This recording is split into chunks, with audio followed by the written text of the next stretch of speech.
ሁለት ጓደኛሞች ነበሩና እኒህ ወዳጆች ሩቅ መንገድ ወደ ገዳም ለመሄድ ተነስተው እየመጡ ነው እና እነዛ ወንድሞች በመንገድ እየተራመዱ በአንድ ጉዳይ ባነሱት ሐሳብ አይስማሙ። በጣም ነው የሚዋደዱት፣ ለዘመናት ወዳጆች ነበሩ። ዞረና አንደኛው ጓደኛ ሌላኛውን በጥፊ መታ።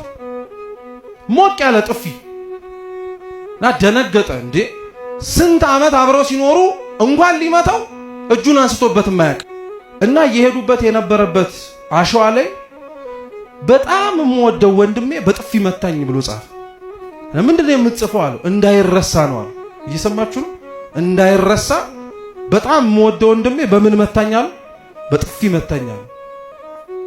እሺ ብለው ትንሽ ርቀት እየሄዱ ወደ ገዳሙ መቅረብ ሲጀምሩ ያው በጥፊ የተመታው ሰውዬ ሳያስበው ወደ ውስጥ የሚስብ ጭቃ ማጥ ውስጥ ገባ እና ማጡ አላንስ ብሎት ወደ ታች እየሳበው በጣም ሲቸገር ያ በጥፊ የመታው ወንድሙ ሊሞትበት ስለሆነ ስቦ ወጣ።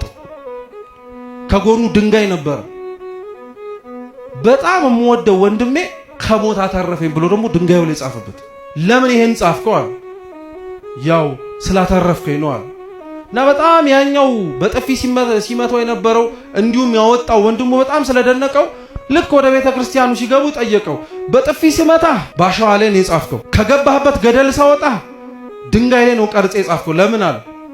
አሸዋው ላይ የጻፍኩት እንዲጠፋ ስለፈለኩኝ ነው አለ። ድንጋዩ ላይ ግን የተጻፈው አይጠፋም።